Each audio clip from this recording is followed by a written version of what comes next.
নমস্কার বন্ধুরা, আমার এই ছোট্ট YouTube channel movie explain 56 FM আপনাদের সবাইকে স্বাগত। আজকে আমি আপনাদের সাথে এমন একটি ইমোশনাল সিনেমা নিয়ে আলোচনা করব যা দেখলে আপনার হৃদয় ছুঁয়ে যাবে, যার নাম কালীধর লাপাতা। আপন দুই ভাই অসুস্থ বড় ভাইকে বোঝ মনে করে ছেড়ে আসে কুম্ভ মেলায়। কালীধর, যে তার নামটুকু পর্যন্ত মনে রাখতে পারে না, অসুস্থ অবস্থায় দিশাহীন হয়ে ঘুরে বেড়ায় মেলার এ প্রান্তে ও প্রান্তে। আর এই অসুস্থ স্মৃতিহারা মানুষের সঙ্গী হয়ে ওঠে এক অনাথ বাচ্চা। এখান থেকেই শুরু হয় দুজনের মধ্যে এক মিষ্টি বন্ধুত্বের সম্পর্ক। স্মৃতিহারা কালীধর এই অনাথ বাচ্চাটিকে পেয়ে জীবনের এক দিশা খুঁজে পায়, আর এইদিকে দুই ভাই জমি বাড়ি বিক্রির জন্য কালীধরকে খুঁজে বেড়াতে থাকে। কি হবে তাহলে কালীধরের শেষ পরিণতি? তার ভাইরা কি তাকে খুঁজে পাবে, নাকি এই বাচ্চাটি হয়ে উঠবে কালীধরের জীবনের প্রধান সঙ্গী? চলুন দেখে নেওয়া যাক আজকের এই সিনেমা শুরুর প্রথম দৃশ্যতেই আমরা গল্পের মূল চরিত্র কালীধরকে দেখতে পাই ফাঁকা মাঠে একা দাঁড়িয়ে থাকতে। সে দাঁড়িয়ে থেকে হ্যালোজিনেট করছে, তার চারপাশে অ্যাম্বুলেন্স রয়েছে। কিছুক্ষণ পর তার ভ্রম ভাঙতেই আমরা দেখতে পাই সে হসপিটালের বাইরে লোকালয়ের মধ্যে দাঁড়িয়ে রয়েছে। কালীধরের রাস্তার মাঝখানে এইভাবে দাঁড়িয়ে থাকার কারণে দুপাশ থেকে ট্রাফিক জ্যাম লেগে গেছে। সেখানের লোকেরা হইহট্টগোল শুরু করে দিয়েছে কালীধরকে ঘিরে। পরিস্থিতি বেগতিক দেখেই তার বড় ভাই মনোহর আর ছোট ভাই সুন্দর ছুটে এসেছে কালীধরকে নিয়ে যেতে। সুন্দর বলে, দাদা তুমি এখানে কি করে চলে এলে? তোমাকে তো ভেতরে যেতে হবে। আর মনোহর বলে, কোথায় কোথায় চলে যাও তুমি দাদা? আমরা বুঝতে পারি কালীধরের নিশ্চয়ই কোনো রোগ হয়েছে। মনোহর আর সুন্দর কালীধরকে হসপিটালের ভেতরে নিয়ে যায়। তাকে হসপিটালের বেডে শুইয়ে দিয়ে ওরা দুজন মিলে ডক্টরের সাথে কথা বলতে লাগে। সুন্দর বলে, আরে ডাক্তারবাবু কোনো তাড়াতাড়ি সলিউশন বলুন। ডাক্তারবাবু বলে, আরে আমার নিজের কাছেই কোনো সলিউশন নেই, তো আমি কি সলিউশন দেব? এখন তো শুধু ঘরে যাওয়ার রাস্তাটা ভুলেছে, আগে গিয়ে আরো হ্যালুজিনেশন হবে। চোখের সামনে যেটা হচ্ছে না সেটাও সে দেখতে পাবে। সুন্দর বিরক্ত হয়ে বলে ওঠে, তো আমরা কি সব কাজবাজ ছেড়ে এবার ভাইয়ের পিছনেই বসে থাকবো? ডাক্তার বলে, আরে নার্স রেখে দাও। ডাক্তার একটা নেশা করা ওষুধ দিয়ে বলে, এটা নাও আর ওকে দিয়ে দাও, যা সময় আছে এটা খেয়েই পার হয়ে যাবে। ডাক্তার আর দুই ভাইয়ের কথা শুনে আমরা বুঝতে পারি কালীধরের হাতে আর বেশি সময় নেই। হসপিটালের বাইরে মনোহর, তার স্ত্রী সুন্দর আর একজন হসপিটালের ওয়ার্ড বয় মিলে কালীধরকে নিয়ে আলোচনা করছে। মনোহর বলে, একবার আমরা দাদাকে রিকোয়েস্ট করেই দেখি, যদি জমি জায়গা বিক্রি করে দেয় আমাদের কথা শুনে। মনোহরের বউয়ের এই কথাটা ঠিক হজম না হলে একটা তর্ক লেগে যায়। সুন্দরও বিরক্ত হয়ে বলে, দাদা ট্রিটমেন্টের জন্য আমরা আর কত খরচা করব? মনোহর জানতে চায়, তাহলে এর উপায়টা কি? তারপর ওরা তিনজন মিলে ভাবনা চিন্তা করে হসপিটালে ওয়ার্ড বয় মাঙ্গের বুদ্ধিটা নেওয়ারই সিদ্ধান্ত নেয়। কিছুক্ষণ পর গিয়ে সুন্দর আর ওয়ার্ড বয় ঘুমন্ত অবস্থায় থাকা কালীধরের হাত থেকে টিপছাপ নিয়ে এরপর তারা কোনো একটা ইনজেকশন তার স্যালাইনের মধ্যে দিয়ে কালীধরকে মারার চেষ্টা করে। ঠিক এমন সময় কালীধরের মির্গিরোগ ওঠে। এতে ওরা দুজনেই প্রচন্ড ঘাবড়ে যায়। হঠাৎ সেখানে নার্স এসে জিজ্ঞাসা করে, তোমরা কি করছো এখানে? মাঙ্গে বলে, ফিনাইল দিচ্ছিলাম, এত আরশোলা হয়ে গেছে চারিদিকে। আমরা বুঝতে পারি তার মানে মাঙ্গে ওদের এই বুদ্ধিটাই দিয়েছিল। বাইরে এসে মাঙ্গে রেগে বলে, তোমাদের দ্বারা এই কাজ হবে না। সুন্দর বলে, এটা কি আমাদের রোজ রোজের কাজ নাকি? মাঙ্গে তখন ওদেরকে কালীধরকে কুম্ভ মেলায় ছেড়ে দিয়ে আসার বুদ্ধি দেয়। সুন্দর বলে, আমি তো শুনেছি ওখানে হারিয়ে যাওয়া লোকদের খুঁজতে যায়। মাঙ্গে বলে ওঠে, আরে তোমরা খুঁজতে কেন যাবে? তোমরা ওকে রেখে দিয়ে আসতে যাবে। আর তাছাড়া ওর তো নিজের নাম ঠিকানাও ভুলে গেছে, তাহলে ওর তো ফিরে আসার কোনো কথাই নেই। আর ওখানে হারিয়ে যাওয়া লোকদের ক্যাম্পে থাকার ব্যবস্থাও আছে। এই বুদ্ধিটা সকলের খুব পছন্দ হয় এবং তারা কালীধরকে কুম্ভ মেলাতেই ছেড়ে আসার সিদ্ধান্ত নেয়। এরপর সম্পত্তির সেই ফাইলটাকে তারা খুব সুন্দর করে আলমারির মধ্যে গুছিয়ে রাখে। যাওয়ার সময় কালীধরের বোন গুড়িয়া তাকে খুব যত্ন সহকারে জামাটা পরিয়ে দেয়।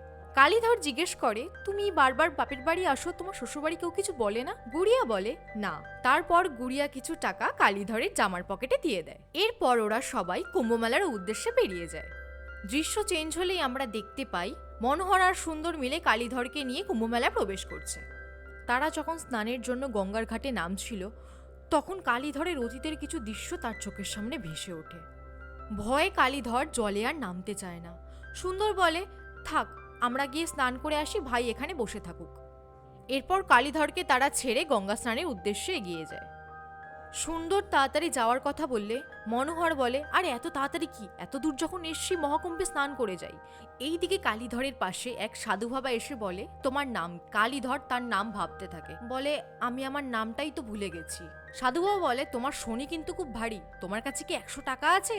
তাহলে আমি তোমার সমাধান বলে দিতাম। কালীধর না বললে সাধু বলে, তাহলে চাপ নেই, শনিও তোমার কিছু করতে পারবে না, তুমি যাও। কালীধরকে ছেড়ে এবার সাধু অন্য কারুর কাছে গিয়ে বলে, 100 টাকা আছে? মানে বোঝাই যায় এই সাধু একটা ভণ্ড সাধু। কালীধর সেখান থেকে উঠে চলে যায়। কিছুক্ষণ পর স্নান শেষ করে মনোহররা ফিরে সেখানে দেখে কালীধর নেই। সুন্দর মনোহরকে বলে, আরে এত চাপ নিচ্ছ কেন, আমরা তোকে এখানে ছাড়তেই এসেছিলাম। অন্যদিকে আমরা দেখতে পাই কালীধর একটা চায়ের দোকানে বসে চা খাচ্ছে।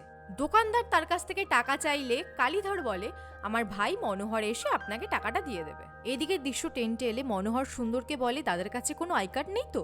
সুন্দর না বললে মনোহর বলে, আমি শুনেছি এখানে ইচ্ছা করে কাউকে ছেড়ে গেলে নাকি শাস্তি হয়। তাহলে আমরা এক কাজ করি, দাদার নামে একটা মিসিং রিপোর্ট করে যাই, দাদাকে পরে খুঁজে পেলেও আমরা তো আর ফাঁসবো না। অন্যদিকে দোকানদার কালীধরের কাছে এসে বলে, কই তোমার ভাই তো এখন এলো না, টাকাটা দাও। কালীধর তখন তার পকেট থেকে গুড়িয়ার দেওয়া সেই টাকাটা দেয়। এরপর চায়ের দোকান থেকে বেরিয়ে কালীধর ভিড়ের মধ্যে তার ভাইদেরকে খুঁজতে থাকে। এইদিকে ভিড়ের মধ্যে মনোহর একজনকে জিজ্ঞেস করে, এখানে মিসিং কমপ্লেনটা কোথায় লেখা? এমন সময় কালীধরকে দেখতে পায় অপর দিক থেকে যেতে। সে কালীধরকে দেখেও না দেখার ভান করে এগিয়ে যেতে থাকে। অপর দিক থেকে কালীধরও মনোহরকে দেখতে পেয়ে তার নাম ধরে ডাকতে থাকে। আমরা বুঝতে পারি মনোহর ইচ্ছে করেই কালীধরকে এড়িয়ে যায়।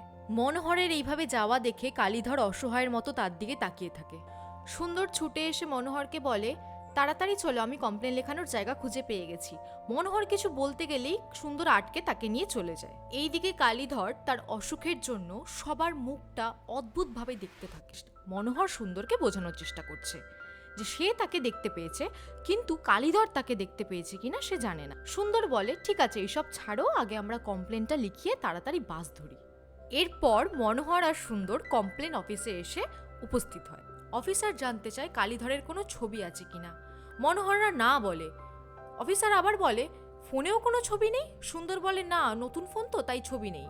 সেখানে আমরা যাদব নামের একজন অফিসারকে দেখতে পাই তার বউয়ের সাথে কথা বলতে। তার স্ত্রী বলে, বৈরাগী নামের এক বাবা বলেছেন যাদব যদি মুখে দাড়িওয়ালা কাউকে খুঁজে দিতে পারে তাহলেই নাকি একমাত্র তাদের সন্তান হবে। এইদিকে মনোহর আর সুন্দর কালীধরের বর্ণনা দিচ্ছিল, মুখে লম্বা দাড়ি আর লম্বা উচ্চতার। এটা শুনেই যাদব ছুটে এসে হেড অফিসারকে তাকেই কেসটা দিতে। হেড অফিসার কেন জানতে চাইলে যাদব বলে, বৈরাগী বাবা বলেছে আমি মুখে লম্বা দাড়ি কাউকে খুঁজে দিতে পারলেই নাকি আমার বাচ্চা হবে। এটা শুনে অফিসার আশ্চর্য হলেও ওর রিকোয়েস্ট দেখে কেসটা ওকেই দিয়ে দেয়। এরপর যাদব মনোহরদের বাইরে নিয়ে যেতে যেতে জিজ্ঞাসা করে, ইনি কি ফেসবুক, টুইটার, ইনস্টাগ্রাম কোথাও আছেন? মনোহরেরা বলে, আরে ওনার কাছে তো ফোনই নেই। যাদব বলে, আরে একদম চিন্তা করবেন না, আমি ঠিক খুঁজে নেব। কিন্তু মনোহরের রিয়াকশন তো অন্য কিছুই বলছে। আসলে যাদব তো জানেই না যে ওরা এখানে কালীধরকে খুঁজতে নয়, ছাড়তে এসছে। কিছুক্ষণ পর আমরা দেখতে পাই যাদব মাইক নিয়ে কালীধরের সম্পর্কে বলতে বলতে তাকে খুঁজে বেড়াচ্ছে। তার নাম কালীধর আর তার বাড়ির লোক তাকে খুঁজছে। ঠিক সেই সময় পাশ থেকে যাচ্ছে কালীধর, কিন্তু কালীধরের নাম মনে না থাকায় সে হেঁটে চলে যায়। এইদিকে আমরা দেখতে পাই মনোহরেরা টেন্টের মধ্যে বাড়ি যাওয়ার জন্য গোছাগুছি করছে আর কালীধরকে নিয়ে আলোচনা করছে যে কালীধর তাদের জীবনে কতটা বোঝা হয়ে গেছিল। তারা মনে করে যেটা করেছে ঠিক করেছে।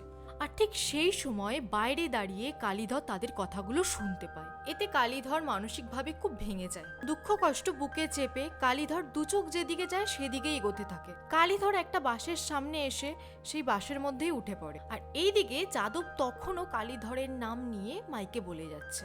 এমন সময় বাসটা সেখান থেকে চলতে শুরু করে আর কালীধরও এক অজানা ঠিকানা উদ্দেশ্যে যেতে থাকে।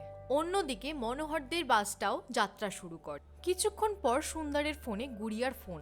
গুড়িয়া ফোনের ওপাশ থেকে কিছু একটা বললেই সুন্দরের চোখ কেমন একটা বড় হয়ে যায়। আর এদিকে মনোহর জিজ্ঞেস করে, আরে কি হয়েছে? সুন্দর বলে, আমাদের সব শেষ হয়ে গেছে। আর মনোহর বলে, আরে হেয়ালি না করে কি হয়েছে পরিষ্কার করে বল। সুন্দর বলে, কোথাও কিছু না হলেও আলমারির ঘরটাই পুরো ছাই হয়ে গেছে। মনোহর বলে ওঠে, তার মানে এবার সত্যি আমাদের ভাইকে খুঁজে বার করতে হবে। এইদিকে আমরা দেখতে পাই কালীধরের বন্ধু এসে গুড়িয়ার কাছে জিজ্ঞেস করছে, বাড়িতে এভাবে আগুন লেগে গেছে, আমাকে তো জানাতে পারতে। দাদা, আপনাকে জানাতেই যাচ্ছিলাম, কিন্তু সুন্দর ভাইয়ের ফোন এলো, বলল কালীধর দাদা নাকি কুম্ভ মেলায় হারিয়ে গেছে, ওরা ঘুরতে গেছিল কুম্ভ মেলাতে। এমন সময় কালীধরের বন্ধু দেখতে পায় সেই কাগজটা যেটাতে কালীধরের টিপছাপ নিয়েছিল সুন্দররা। এইদিকে বাস কিছুক্ষণ চলার পরে কন্ডাক্টর কালীধরের কাছে এসে জানতে চায় কোথায় যাবে। কালীধর জানতে চায় বাস কোথায় যাবে। কন্ডাক্টর বলে ইতার্সি। কালীধর বলে ঠিক আছে, আমাকে ইতার্সিতেই নামিয়ে দাও। কন্ডাক্টর তার কাছ থেকে 380 টাকা চায়, কিন্তু কালীধরের কাছে 200 টাকা থাকায় তাকে মাঝ রাস্তাতেই নামিয়ে দেয়। আমরা দেখতে পাই কালীধর যেখানে নেমেছে সেখানের সাইনবোর্ডে লেখা শিব মন্দির ভোজপুর। এরপর কালীধর চারিপাশে দেখে একটা ফাঁকা জায়গা পেলে সেখানে গিয়ে শুয়ে পড়ে। সিন পরের দিন সকালবেলা এলে আমরা দেখতে পাই একজন শিক্ষক গাছতলার নিচে বসে সব বাচ্চাদের পড়াচ্ছে। শিক্ষক প্রশ্ন করলে আমরা দেখতে পাই সেখানে সব প্রশ্নের উত্তর একটা বাচ্চা ছেলে দিচ্ছে। শিক্ষক আবার তাকে প্রশ্ন করলে বাচ্চা ছেলেটা বলে সব প্রশ্নের উত্তর কি আমিই দেব? তাহলে এরা কি করতে আছে? আমরা বুঝতে পারি বাচ্চাটা খুব পাকা। আমরা দেখতে পাই বাচ্চাটা মন্দিরের পাশে একটা জায়গা ঝাড় দিচ্ছে, আর সে দেখতে পায় একজন মানুষ সেখানে শুয়ে রয়েছে। বাচ্চাটা এসে কালীধরকে উঠিয়ে জিজ্ঞেস করে, এই এখানে শুয়ে আছো কেন তুমি? কালীধর বলে, কেন কি চাই তোমার? পাকা বাচ্চাটা বলে, তুমি কি ভগবানের কোনো অবতার নাকি তোমার কাছে কিছু চাওয়ার থাকবে? কালীধর বলে, এখানে আমি শুয়ে আছি মানে জায়গাটা আমার। পাকা বাচ্চাটা বলে, আচ্ছা তাহলে মন্দিরের উপরে গিয়ে বসে থাকো, মন্দিরও তোমার হয়ে যাবে। কালীধর একটু খুঁজে বলে। বাচ্চাটি তখন কালীধরের পা সরিয়ে দেখায়, এ দেখো কি নাম লেখা, বল্লু। আমার নাম বল্লু। বল্লু বলে, আমার সাথে বেশি চালাকি না, এখান থেকে যাও। বল্লুর কথা শুনে কালীধর হাসতে থাকে। কিছুক্ষণ পরেই তার সেই রাতের কথা মনে পড়ে যায়, আর মনে পড়তেই তার হাসি মুখটা কেমন যেন মিলিন হয়ে যায়। পরের সিনে মনোহরের বাড়িতে একজন পাওনাদার এসে তার সমস্ত টাকা ফেরত চায়। সুন্দর হাত জোর করে বলে, দেখুন আমাদের কাগজপত্র সব পুড়ে ছাই হয়ে গেছে। মনোহর বলে, দাদা বাড়ি বিক্রি করতে রাজি হয়ে গেছে, একবার দাদা ফিরে আসুক, আমরা সব টাকা আপনার শোধ করে দেবো। অন্যদিকে কালীধর এসে মন্দিরের প্রসাদ নিয়ে একটা জায়গায় খেতে বসে, কিন্তু সে খাবারটা খেতে গিয়েও খেতে পারে না। সেখানে প্রসাদটা রেখে সে উঠে বেরিয়ে যায়। এইদিকে মন্দিরের বাইরে একজন মহিলাকে দেখে তাকে গুড়িয়া ভেবে কালীধর তার কাঁধে গিয়ে হাত দেয়। মহিলাটি রেগে গিয়ে কালীধরকে দুটো উল্টো কথা শোনাতে থাকে। এবার অসহায়ের মতন সে একটা উঁচু ফাঁকা স্থানে গিয়ে বসে থাকে। পরের সিনে গ্রামে একটা পঞ্চায়েত সভা বসে। কালীধরের বন্ধু বলে, আমার ধার শোধ করতে পারছিল না বলে কালীধর যাওয়ার আগে আমাকে তার সমস্ত সম্পত্তি লিখে দিয়ে গেছিল। আমাদের কাছে কাগজ আছে, দাদা যাওয়ার আগে আমাদের সব সম্পত্তি লিখে দিয়ে গেছিল। কালীধরের সেই বন্ধুটা বলে, আচ্ছা তাহলে কালীধর জানতো যে ও কুম্ভ মেলায় গিয়ে হারিয়ে যাবে, তাই তো? কালীধরের বন্ধু কাগজ দেখতে চাইলে সুন্দররা দেখাতে না পারলে তারা চুপ হয়ে যায়। অন্যদিকে আমরা দেখতে পাই কালীধর মন্দিরের বাসনগুলো পরিষ্কার করছে। এমন সময় বল্লু এসে বলে, আচ্ছা প্রথমে আমার জায়গাটা নিয়েছো, এবার আমার কাজও নিচ্ছ, কি করব বলো?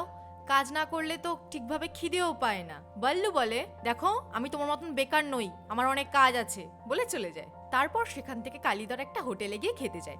হোটেলের ছেলেটা তাকে অনেকগুলো খাবারের নাম বলে, কিন্তু কালীধর বিরিয়ানি খেতে চায়। দোকানের ছেলেটা বিরিয়ানির দাম বললে কালীধর বলে, আমার কাছে তো টাকা নেই, আমি বাসন মেজে দেব। এমন সময় এচড়ে পাকা বল্লু বলে ওঠে, ভাই এবার কিন্তু তোমার কাজটাও খাবে, আমি আগের থেকেই সাবধান করে দিচ্ছি। দোকানের ছেলেটা বলে, যাও যাও, খাবার নেই। অন্যদিকে যাদবের কাছে সুন্দর ফোন করে জানতে চায়, দাদাকে খুঁজে পেয়েছো? যাদব বলে, না এখনো খোঁজার চেষ্টা করছি। এমন সময় বড় অফিসার এসে যাদবকে বলে, কালীধরকে খুঁজে পেয়েছো? যাদব বলে, না স্যার, খোঁজার চেষ্টা করছি। অফিসার তাকে দুটো কথা শুনিয়ে চলে যায়। এইদিকে যাদবের বউ যাদবের জন্য খাবার নিয়ে আসে। এরপর কালীধর মন্দিরে যায় প্রসাদ খাওয়ার জন্য। সেখানে আবার এচড়ে পাকা বল্লু বলে, কালকে খাবার পাওয়া যাবে, আজকে খাবার শেষ। তারপর সেই একটা স্টাইল মারে। আমরা দেখতে পাই রাতে নিরিবিলি একটা জায়গায় বসে কালীধর তার ভাইদের কল্পনা করতে থাকে। কালীধর অনেক কষ্টে বলতে থাকে, ঘর বাড়ি সব থাকা সত্ত্বেও আমাকে তোমরা এইভাবে ছেড়ে দিলে, আজ আমাকে চারিদিকে ঘুরে বেড়াতে হচ্ছে থাকার জন্য। অন্যদিকে আমরা দেখতে পাই যাদব গিয়ে মনোহরদের বাড়ির সবার সাথে কথা বলছে। যাদব বাড়ির সবার কথা শুনে সন্দেহ করে যে ওরা ইচ্ছে করেই কালীধরকে কুম্ভমেলায় ছেড়ে আসেনি তো।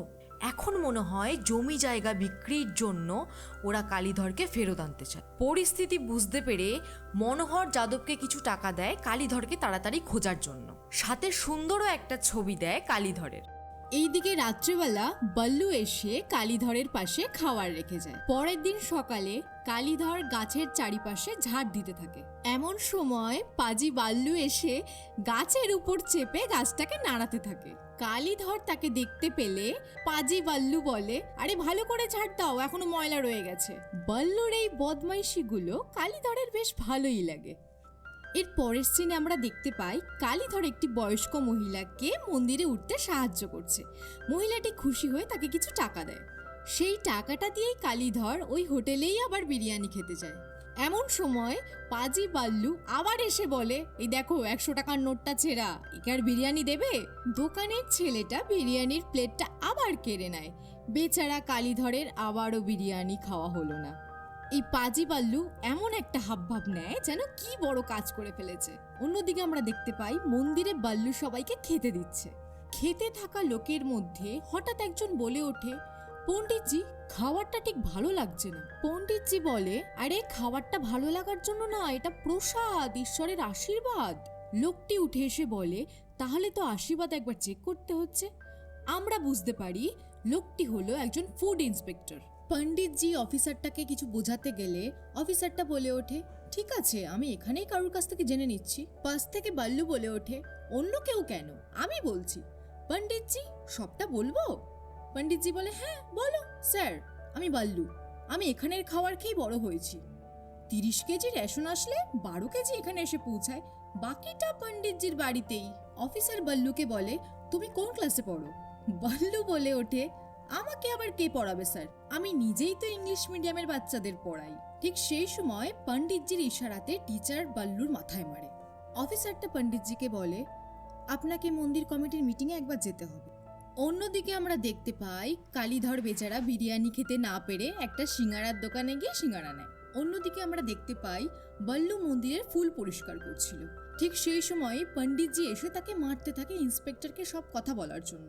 পণ্ডিতজি বাল্লুকে খাওয়ার খোঁটা দিলে বাল্লু সেখান থেকে কাঁদতে কাঁদতে রেগে চলে যায়। এইদিকে কালীধর বাচ্চাদের পড়ার জায়গায় বাল্লুকে খুঁজতে আসে। টিচার বলে, বাল্লু আশ্রম ছেড়ে চলে গেছে। কালীধর খুঁজতে খুঁজতে বাল্লুকে একটা নদীর ঘাটে দেখে মনমরা হয়ে বসে থাকতে। কালীধর পাশে বসে বলে, এইটুকুনি বাচ্চার এত রাগ? বাল্লু বলে ওঠে, কেন করবো না রাগ, ওই পণ্ডিতজি আমাকে খাওয়ার খোঁটা দিয়েছে। কালীধর বলে, হ্যাঁ এটা তো অন্যায় হয়েছে। এটা শুনে বাল্লু একটু খুশি হয়। কালীধর বলে, তোমার সাহস আছে বলতে হবে, এইভাবে রাগ করে আশ্রম ছেড়ে চলে এলে থাকবে কোথায় আর খাবেই বা কি? বাল্লু বলে, আমি এসব চিন্তা করি না, থাকার কি, যেখানে ইচ্ছা সেখানে থেকে যাব, আর খাবার তোমার মতো লাল্লুকেও ঠিক নিয়ে চলেই আসবে। কালীধর একটু মুচকি হেসে বলে ওঠে, এই লাল্লুর কিন্তু একটা নামও আছে, কালীধর। বাল্লু বলে ওঠে, আরে ভাই, মানুষ তো তুমি একটাই, নাম দুটো কেন? কালী আবার ধর। কালীধর বোঝাতে থাকে কালী নামের অর্থ হলো খুব খায়, আর ধর নামের অর্থ যে খুব খেলে। আর এই দিকে বাল্লু বলে, আরে ঠিক আছে ঠিক আছে, আগে সিঙ্গাড়া খেতে দাও, খুব খিদে পেয়েছে। বাল্লু সিঙ্গাড়া খেতে খেতে বলে, তোমার নামটা খুব পুরনো। কালীধর বলে, ঠিক আছে তাহলে তুমি একটা নাম দিয়ে দাও। বাল্লু চাটনি দিয়ে পাথরের মধ্যে নাম লিখে বলে, আজ থেকে তোমার নাম কেডি। বাল্লু একটা ভাব নিয়ে বলে, আই এম মিস্টার বাল্লু। কালীধরও সাথে বলে, আই এম মিস্টার কেডি, বলে দুজনে হাত মেলায়। এখান থেকেই শুরু হয় তাদের দুজনের বন্ধুত্বের জার্নি। এরপর কালীধর কাজের জন্য বেশ কিছু জায়গায় যায়, কিন্তু সবাই তার বাহাতের সমস্যা জেনে তাকে বের করে দেয়। পরের সিনে আমরা একটা ফাঁকা মাঠে ট্রাক্টরের ওপরে বাল্লু আর কালীধরকে বসে থাকতে দেখতে পাই। বাল্লু বলে, এবার কি হবে কেডি ভাই? কালীধর বলে, পকেটে টাকা নেই, কাজের জোগাড় করতে হবে। অন্যদিকে যাদব একজন দোকানদারকে কালীধরের ছবি দেখালে দোকানদার বলে, ইনি তো যাত্রাপাড়া লোকেদের সাথে চলে গেছে। যাদব এরপর যাত্রাপাড়া লোকেদের কাছে কালীধরের ছবি দেখিয়ে জানতে চাইলে একজন বলে, এ আমাদের সাথে ইতার্সি যাওয়ার বাসাতেই ছিল। সিন কালীধর আর বাল্লুর কাছে এলে আমরা দেখতে পাই বাল্লু ওপরে শুয়ে রয়েছে আর কালীধর কষ্টে নিচে বসে রয়েছে। কালীধর কষ্টে বলতে থাকে, আমার নিজের 2 ভাই ছিল, বোন ছিল, তাদেরকে আমি পড়াশোনা করিয়েছি, বড় করেছি, সব ইচ্ছে পূরণ করেছি, আর আজকে তারাই আমাকে এইভাবে রাস্তায় ছেড়ে দিল। এর থেকে তো ভালো হতো ওরা আমাকে মেরেই দিতে পারত। বাল্লু উঠে বলে, আমি কি করে বুঝবো, আমার তো কোনো পরিবার নেই। কালীধর বলে, আমার যদি নিজের কেউ ছেড়ে যেত তাহলে তুমি বুঝতে পারতে। বাল্লু বলে, আমার পরিবার তো আমাকে 4 বছর বয়সে এই মন্দিরে ফেলে রেখে গেছিল, এটা শুনে কালীধর একটু কষ্ট পেয়ে বাল্লুর দিকে তাকায়। বল্লু বলে ওঠে, আমি তো ভাবতাম যাদের পরিবার আছে তারা খুব খুশি থাকে, কিন্তু তোমাকে দেখে আমার এখন মনে হচ্ছে আমিই সব থেকে বেশি খুশি। নিজেই টিভি আর নিজেই রিমোট। সব সম্পর্কের একটা এক্সপায়ারি ডেট হয়। আজ থেকে নিজের জন্য ভাবো, নিজের যেটা ভালো লাগে সেটা কর। ছোট্ট বাচ্চা হলেও বল্লু কিন্তু কথাটা ঠিকই বলেছে। আমার সাথে যারা যারা সহমত তারা কমেন্টে অবশ্যই জানাবেন। বচ্চন স্যারের মতো করো, হাম জাহা পে খড়ে হতে হ্যাঁ লাইন वहीं से शुरू होती है ऐसे। বল্লু দেখে কালীধর তো ঘুমিয়ে গেছে। কি আজব লোক মাইরি, আমি এত ইম্পর্টেন্ট কথা বলছি আর এদিকে ঘুমিয়ে গেছে। পরের দিন সকালে আমরা দেখতে পাই বল্লু গাছের ওপরে বসে আর এইদিকে কালীধর নিচে দাঁড়িয়ে তাঁবু টানাচ্ছে। বল্লু উপর থেকে জিজ্ঞেস করে, নিজেকে নিয়ে কিছু ভেবেছো? কালীধর বলে, নিজেকে নিয়ে তো কখনো ভাবিনি। বল্লু বলে, এখন ভেবে বলো কি করতে ভালো লাগে। কালীধর বলে, জানি না। বল্লু বলে, বাচ্চা নাকি, এটা জানি না সেটা জানি না, বলো আগে এখন কি করতে মনে হচ্ছে তুমি আগে তাই বলো। এখন মানে সেটা এখন। কালীধর বলে, আগে কাজ করে নি তারপর বলছি। বল্লু বলে, আরে তুমি সবকিছুকে কাজ কাজ কেন করো, আগে বলো কি করতে ইচ্ছা করছে। কালীধর তাঁবুর দড়িটা ছেড়ে দিয়ে বলে, ঠিক আছে চলো এক্ষুনি করবো। বল্লু গাছের মধ্যে লিখতে থাকে আর বলে, বলো কি করতে ইচ্ছা করছে। কালীধর বলে, এখন বিরিয়ানি খেতে ইচ্ছা করছে। পরের সিনে কালীধর খুশি নিয়ে 100 টাকার একটা করকরে নোট দেখালে দোকানের ছেলেটা তাকে 1 প্লেট বিরিয়ানি দেয়। ধর খুশি আর তৃপ্তি সহকারে বিরিয়ানিটা খেতে থাকে। কালীধরের এই বিরিয়ানি খাওয়া দেখে সেখানকার হোটেলের সবাই বিরিয়ানি অর্ডার করে। গানের মধ্যে দিয়ে বল্লু কালীধরের একটা একটা করে উইশগুলোকে লিখতে থাকে। পরের উইশের কথা জানতে চাইলে কালীধর বলে, এসি ট্রেনে বসবো আর তারপর অ্যাক্টিংও করব। আমার বাইক চালানোরও ইচ্ছা আছে, আমার মদও খাওয়ার আছে, কিন্তু ইংলিশ। বল্লু বলে, আর কিছু? কালীধর বলে, সবকিছু কি আজকেই লিখে দেবে? বল্লু বলে, গাছে অনেক জায়গা আছে, যা মনে আসছে লিখে দিও। কালীধর চুপ করে থাকলে বল্লু বুঝতে পারে কালীধর লিখতে বা পড়তে জানে না। এরপরেই আমরা দেখতে পাই বল্লু কালীধরকে লেখাপড়া শেখাচ্ছে। রাত্রেবেলাতেও বল্লুকে ঘুমের মধ্যে উঠিয়ে বলে, আমার বিয়েতে নাচার ইচ্ছা আছে। আর কি ইচ্ছা আছে জানতে চাইলে কালীধর বলে, নিজের জন্য টাকা ইনকাম করতে চাই। আর মীরা এটা বলেই কালীধর চুপ হয়ে যায়। গানের মধ্যে দিয়ে আমরা দেখতে পাই কালীধর আর বল্লু এরা দুজন মিলে চারিদিকে ঘুরে বেড়াচ্ছে খুব খুশিতে। তারা বিয়েতে গিয়েও নাচানাচি করছে। কালীধর এত কিছুর জন্য বল্লুকে ধন্যবাদ জানালে সে বলে ওঠে, অ্যাক্টিং এর তো জানি না, কিন্তু তুমি ডায়লগের কাজটা ভালোই পেয়ে যাবে। বিয়ে বাড়ির খাওয়ার শেষ করে তারা সেখান থেকে কিছু ফুল নিয়ে চুপি চুপি পালিয়ে যায়। পরের সিনে আমরা দেখতে পাই বল্লু আর কালীধর মিলে নিজেদের হাতে কিছু খেলনা বানাচ্ছে। পরের দিন সকালে তারা সেই খেলনাগুলো নিয়ে বসে এবং সবাই তাদের সে খেলনা পছন্দ করে কিনেও নেয়। খেলনা বিক্রির পর তারপর আবার তারা ফুল বিক্রি করতে বসে। কালীধর বলে, এতগুলো ফুলের আমরা করব কি? বল্লু বলে, সামনে মন্দির, পাশে শ্মশান, আরে দেখো না কিভাবে ফুল বিক্রি হয়। এরপর ফুল বিক্রি করে টাকাগুলো একটা ভাঁড়ের মধ্যে জমাতে থাকে। অন্যদিকে যাদব বাসের মধ্যে সবাইকে কালীধরের ছবি দেখিয়ে জিজ্ঞেস করতে থাকে। এইদিকে সেই হোটেলেই আমরা কালীধর আর বল্লুকে বিরিয়ানি খেতে দেখতে পাই। বল্লুর খাওয়া হলে দোকানদারকে এসে বলে, দেখেছো কেডি ভাই কিভাবে বিরিয়ানি খাচ্ছে? দোকানদার বলে, আরে ওইভাবে বিরিয়ানিটা খায় বলেই তো আমার এত সেল বেড়েছে। বল্লু বলে, আচ্ছা তাহলে কেডি ভাইয়ের জন্য তোমার বিরিয়ানির সেল বেড়েছে। এটা শুনেই দোকানদার বুঝতে পারে, আচ্ছা ঠিক আছে একটা বিরিয়ানি ফ্রি। বল্লু একটা বিরিয়ানি ফ্রিতে সন্তুষ্ট না হলে বলে, পাশেই না একটা বিরিয়ানির দোকান আছে। দোকানদার বুঝতে পেরে বলে, আচ্ছা যাও 2টো বিরিয়ানি ফ্রি। বল্লু বলে, হ্যাঁ 2টো বিরিয়ানি সাথে 100 টাকাও। কালীধর দোকানদারকে টাকা দিতে গেলে বল্লু বলে, আরে আজ থেকে এটার কোনো দরকার নেই, চলো। কালীধর তো বেচারা কিছু বুঝতেই পারে না। যাদব সেই কন্ডাক্টরের সাথে কথা বলে জানতে পায় কালীধরের কাছে টাকা না থাকায় তাকে ভোজপুরেই নামিয়ে দিয়েছিল। অন্যদিকে আমরা দেখতে পাই সুন্দরের কাছে কেউ ফোন করে জানায় ভাইকে খুঁজে পাওয়া গেছে। তারা সেখান থেকে বেরিয়ে যায় কালীধরকে নিতে। দৃশ্য চেঞ্জ হলে আমরা দেখতে পাই কালীধরের 2 ভাই তাকে জোর জবস্তি করে গাড়িতে করে নিয়ে যায়। আমরা বুঝতে পারি কালীধর স্বপ্ন দেখছিল। স্বপ্নের মধ্যে মীরা নাম নিয়ে হাত পা ছুটতে থাকে। এটা থেকে তো বল্লু ভয় পেয়ে যায়। পরের দিন সকালে ফুল বিক্রি করতে করতে বল্লু কালীধরকে জিজ্ঞেস করে, আচ্ছা এই মীরাটাকে? কালীধর কেন জিজ্ঞেস করলে বল্লু বলে, দেখো তোমার কিন্তু উত্তরটা দেওয়া উচিত নাকি প্রশ্ন করা। দুজনের সিঙ্গারার দোকানে সিঙ্গারা কিনতে এলে বল্লু কাগজের মধ্যে কালীধরের নিখোঁজের একটা বিজ্ঞাপন দেখতে। বল্লু কালীধরকে কাগজটা দেখিয়ে জানতে চায়, তুমি তো বলেছিলে তোমাকে তোমার বাড়ির লোক ছেড়ে দিয়ে গেছে, তারা তখন তোমাকে খুঁজছে। কালীধর বলে, আমি বাড়ি যাব না। বল্লু বলে, ঠিক আছে তোমাকে যেতে হবে না। বলেই জানতে চায়, সত্যি কথা বলো তো তোমাকে ছেড়ে দিয়ে গেছে না তুমি পালিয়েছো? কালীধর বলে, ওরা আমাকে কুম্ভমেলায় ছেড়ে গেছিল, কিন্তু সেখান থেকে আমি পালিয়েছি। কিন্তু কেডি ভাই, কাগজে তো লেখা আছে তুমি অসুস্থ। কালীধর বলে, না না, আমি পুরো সুস্থ আছি, ঘুমিয়ে পড়ো। এটা বলে তারা দুজনেই শুয়ে পড়ে। অন্যদিকে আমরা দেখতে পাই মনোহরদের কাছে আর এক পাওনাদার টাকা চাইতে এসেছে। টাকা না পেয়ে তারা ঘরের জিনিসপত্র ছুঁড়ে বাইরে ফেলছে।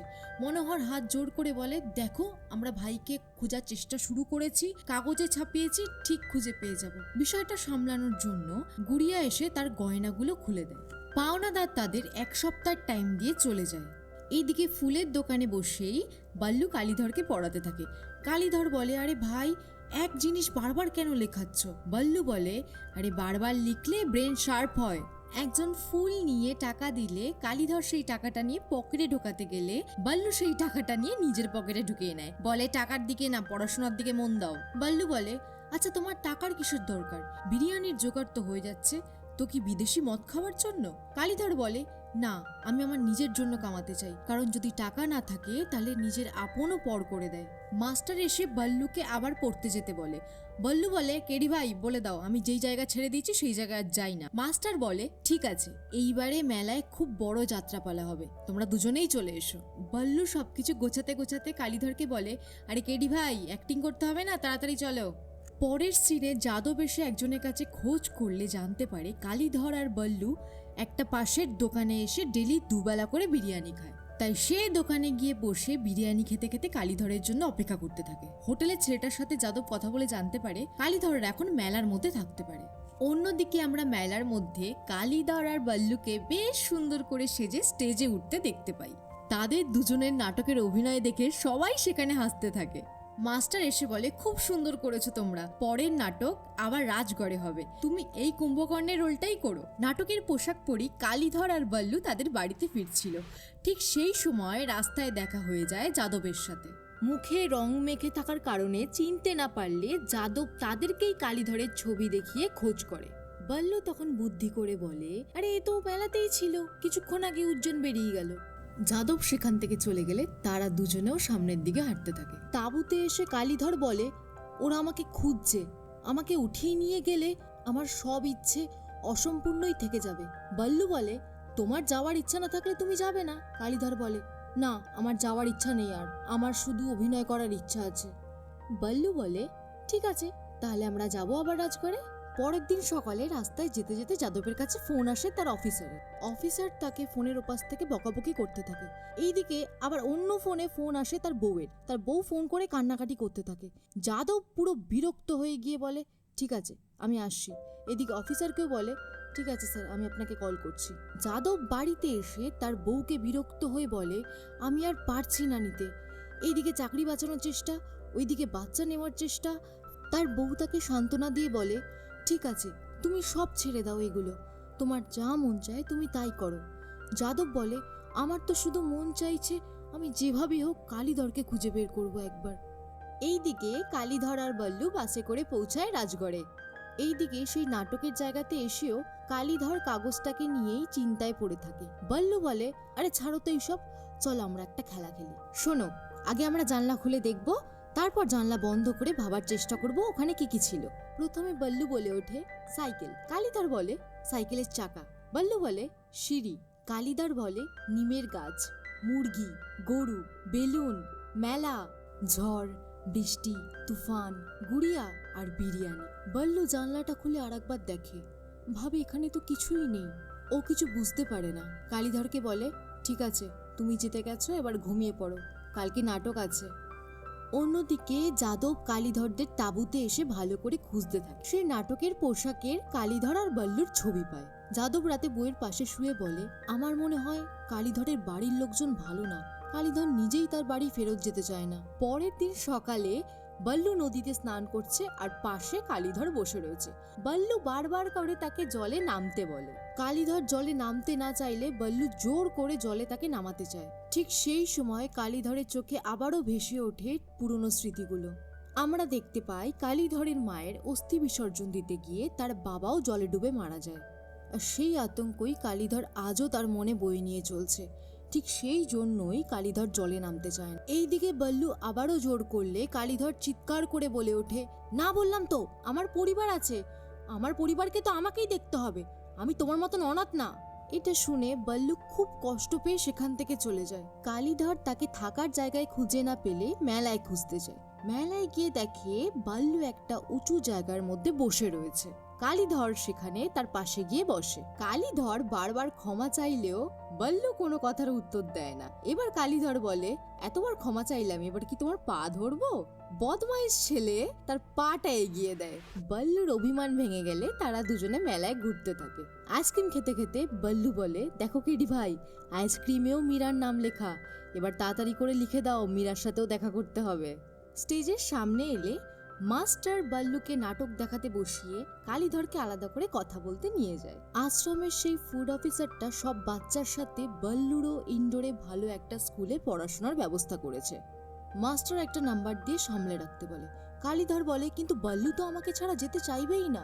মাস্টার বলে, জানি তো, তাই আপনাকে বলছি, ওর তো বাবা মা নেই, আপনি এখন সবকিছু, আপনি দেখুন কি করবেন। কালীধর বলে, না, আমি বল্লুকে ছাড়া থাকতে পারবো না, আর ও আমাকে ছাড়া থাকতে পারবে না।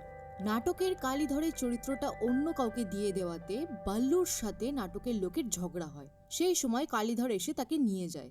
এরপর তারা একটা ফাঁকা বিল্ডিং এর ছাদে গিয়ে আশ্রয় নেয়। কালীধর মুখ নিচু করে বসে থাকলে বল্লু বলে, মুখটা এমন করে রেখেছো কেন? এখন আমাদের অনেক কাজ করার আছে, চলো কাজে লাগি। বল্লু বলে, আমি জানি কি করে তোমার রাগ ভাঙাতে হবে, বলে বেরিয়ে যায়। আমরা দেখতে পাই বল্লু একটা মদের দোকানে গিয়ে বলে, আরে ভাই, একটা ইংরেজি মদ দাও তো। বল্লু বাচ্চা বলে দোকানদার তাকে এক ধমক দিয়ে সরিয়ে দেয়। দোকান থেকে একটা ছেলে এক পেটি মদ নিয়ে বেরোলে বল্লু তাকে ইচ্ছে করে সাহায্য করতে চায়। ছেলেটা বল্লুকে কিছু টাকা দিতে চাইলে সে টাকা না নিয়ে একটা মদের বোতল নেয়। এর পরের সিনে কালীধর বেশ তৃপ্তি করে মদ খেতে থাকে, আর এদিকে বল্লু তাকে বাদাম ছাড়িয়ে দেয়। কালীধর বলে, খেয়ে বেশ ভালো লাগছে, কিন্তু মাথাও ঘুরছে। বল্লু বলে, তো মাথা ঘুরবে না তো কি, তুমি খেয়ে কি তাজমহল দেখতে পারবে? এই কথাতে দুজনে হাসতে থাকে। হাসতে হাসতে আমরা দেখতে পাই কালীধরের মির্গি রোগ উঠে গেছে। ভয়ে ছুটে গিয়ে বল্লু তখন এক ডাক্তারকে ডেকে নিয়ে আসে। ট্রিটমেন্ট করতে করতে ডাক্তার বল্লুকে জিজ্ঞেস করে, এ তোমার কে হয়? বল্লু বলে, সবকিছু। আমরা দেখতে পাই বল্লু পুরো রাতটা জেগেই কাটিয়ে দিয়েছে। কালীধর ঘুম থেকে উঠলে বল্লু ক্ষমা চেয়ে বলে, সরি, আমার জন্য তুমি কালকে মরেও যেতে পারতে। কালীধর বলে, আরে বল্লু ভাই, তুমি না থাকলে আমি কবেই মরে যেতাম। বল্লু এবার মীরার বাড়ি কোথায় জানতে চায়। আমার মামার গ্রামে, নর্মদার দিকে, ওখানেই ওর বিয়ে হয়েছে। শুনেছি বিয়ের কিছু বছর পর ওর স্বামীও মারা যায়। বল্লু বলে, তাহলে এবার তুমি দেখা করতে যাবে? কালীধর রাস্তা মনে না থাকার কথা বললে, আরে রাস্তা তো ঠিক চিনেই নেব। এরপর বল্লু গিয়ে নিজের জন্য আর কালীধরের জন্য নতুন জামাকাপড় কিনে নিয়ে আসে। এরপরে তারা নতুন জামাকাপড়টা পরে মীরার বাড়ির উদ্দেশ্যে বেরিয়ে যায়। গ্রামে ঢুকে একজনকে জিজ্ঞেস করলে সে তাদের মীরার বাড়ি দেখিয়ে দেয়। মীরার বাড়িতে গিয়ে দরজা নক করলে একটা বাচ্চা মেয়ে এসে দরজা খোলে। বাচ্চা মেয়েটি দিদিভাই বলে ডাক দিলে আমরা মীরাকে দেখতে পাই। ফাইনালি তাহলে বল্লুর জন্য মীরা আর কালীধরের দেখা হলো। আমাদের এই স্মার্ট ছেলে বল্লু নিজে গিয়ে ভাব জমাতে শুরু করেছে বাচ্চা মেয়েটির সাথে। কালীধর বলে, মীরা, আমাকে ক্ষমা করে দিও তুমি, আমি অনেক ভুল করেছি তোমাকে ছেড়ে গিয়ে। অনেক কষ্ট হয় যখন নিজের কেউ ছেড়ে যায়। মীরা বলে, আমি জানি তোমার এতে কোনো দোষ ছিল না। মীরা কি খাবে জিজ্ঞেস করলে কালীধর বলে, বিরিয়ানি। মীরা বলে, আমি তো কবেই বিরিয়ানি খাওয়া ছেড়ে দিয়েছি। পাশ থেকে বল্লু বলে ওঠে, আরে এ তো তবের থেকেই বিরিয়ানিই খেয়ে যাচ্ছে। এরপরে আমরা মীরা আর কালীধরের অতীতের কিছু সিন দেখতে পাই। কালীধর মীরার বাড়িতে বিয়ের কথা বলতে এলে মনোহরের জন্য বিয়ে অসম্পূর্ণ রেখেই চলে যায়। এরপর আমরা কালীধর আর মীরার অতীত ও প্রেজেন্টের কিছু সুন্দর মুহূর্ত দেখতে পাই। হঠাৎ কালীধর দেখতে পায় বাইরে প্রচণ্ড বৃষ্টি পড়ছে এবং সে উঠে গিয়ে জামাকাপড় নিয়ে আসে, কিন্তু সেখানে আসলে কোনো বৃষ্টি পড়ছিল না। পাশ থেকে হঠাৎ বল্লু বলে ওঠে, কেডি ভাই কখনো কখনো সবকিছু ভুলে যায়, আবার কখনো যেটা হয় না সেটাও দেখতে পায়। মীরা অদ্ভুতভাবে কালীধরের দিকে তাকিয়ে থাকে। এরপর আবারও গানে গানে দুজনে কিছু সুন্দর মুহূর্ত চলতে থাকে।